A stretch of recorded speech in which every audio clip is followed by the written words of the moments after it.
On June 23rd, 2020, Ilmango's gold farm broke. Overnight, his Nether Wastes design went from around 130 gold blocks per hour to a fraction of that. Nobody could figure out why. The piglins just stopped showing up. The slime pulls out a clipboard. Hidden inside Minecraft's source code, there's a spreadsheet. Mojang calls it the mob spawn weight table. In the Nether Wastes, piglins spawn with a weight of 100. Walk one chunk south into the Crimson Forest, and that same piglin's effective weight collapses to 1. A 100 times gap in a game that pretends to be random. And here's the part that broke my clipboard.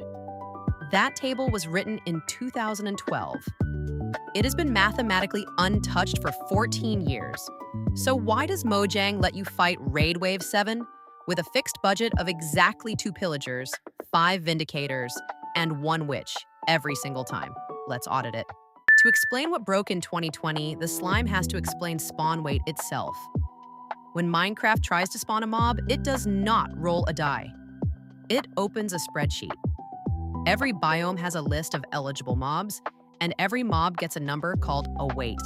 The game sums the weights, picks a random point in the total, and whichever mob's slice covers that point wins the spawn. Picture 100 green slimes in a row, each holding a name tag. 95 say zombified piglin. 5 say gassed. Gassed lose 95 times out of 100. That is not random. That is rigged math wearing a random costume. Before June 23rd, 2020, the Nether was one biome. Flat weights, predictable spawns, and ilmango, the most respected technical Minecraft YouTuber on Earth, had perfected a portal-based gold farm pumping out roughly 130 gold blocks per hour. Then the Nether update shipped. Mojang split the Nether into 5 biomes, gave each one its own weight table, and quietly told piglins that the Crimson Forest, the giant red fungus zone, was now a near-zero spawn zone for them. Players woke up, walked into their farms, and watched the spawn rate flatline. The slime circles a number on the clipboard. The patch notes did not mention the weight change. Every gold farm tutorial on YouTube older than June 2020 became, overnight, a lie. Here's the actual math, and the slime is putting on tiny glasses. In the Nether Wastes, the piglin spawn weight is 100. In the Crimson Forest, it is 1. That is the 100 times gap. Same mob, same dimension, same lighting. The only thing that changes is which color of fungus the slime is standing on, and the spreadsheet flips a switch. Imagine 100 green slimes representing every spawn attempt in a chunk.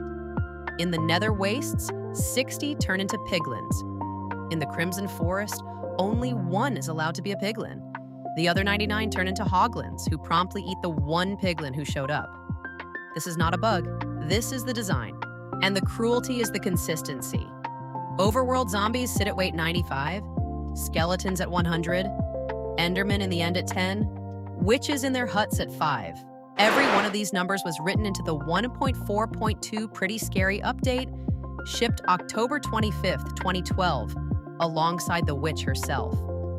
For 14 years, through 5 major updates, through the Caves and Cliffs revamp, through the Tricky Trials Snapshot Wars, those weights have not moved.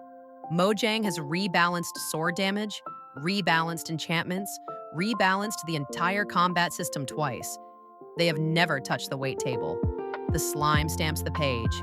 Spawn rate in Minecraft is the oldest piece of math still running. Now to the raid problem, because the slime has been getting angry emails. On April 23rd, 2019, the Village and Pillage update shipped, adding raids, the 7-wave Illager siege that triggers when a player with bad omen enters a village. Players assumed raids were chaotic and randomized. The slime would like to introduce you to the raid budget table. Wave 7 on hard difficulty is not random. It is a fixed shopping list. 2 pillagers, 5 vindicators, 1 witch, every time. The witch shows up with odds of 1 in 103 anywhere else in the raid, but on the final wave, she is guaranteed. She is line item 8 on the spreadsheet. And here's the drama beat that ruins villager towns. An unbuffed villager hit by a vindicator with an iron axe dies in approximately 0.4 seconds. Faster than the slime can write the word ouch on the clipboard. 5 Vindicators on Wave 7, each capable of one-shotting any villager they touch, means a single unprotected village loses its entire population in under 3 seconds. Players blame their reflexes. Players blame lag. Players blame the RNG gods. The slime points at the spreadsheet. It is not RNG, it is a budget. Mojang wrote a wave-by-wave grocery list of pain in 2019, and every hard mode raid since has been the same list, in the same order, with the same witch ruining the same village.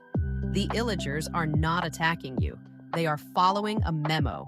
The slime is closing the audit and opening the practical section. Tip 1. Light up the wrong biomes.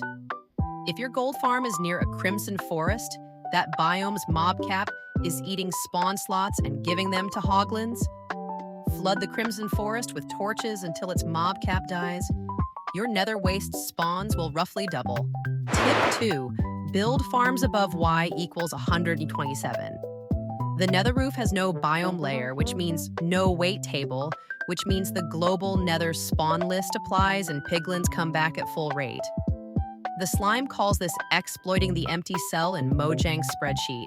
Tip 3. Funnel raids through a 1-block wide choke point. 5 Vindicators with iron axes cannot one-shot a villager they cannot reach.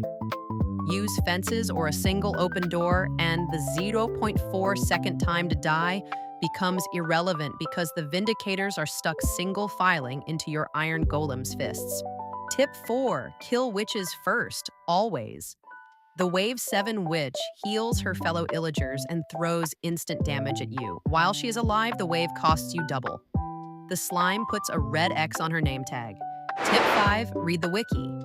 Mojang publishes the entire weight table on the official Minecraft wiki spawn mechanics page.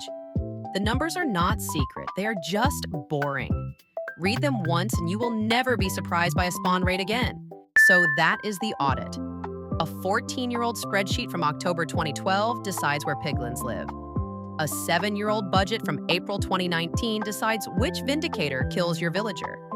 And a quiet patch in June 2020 turned every gold farm tutorial on YouTube into a museum piece. Mojang has never patched the math because the math works, even when it feels deeply unfair. The slime closes the clipboard. If this rewired how you think about Minecraft's random number generator, subscribe to the Slimedex because next episode, we are auditing the enchantment table, and yes, the prior probabilities are also rigged. The slime will see you there.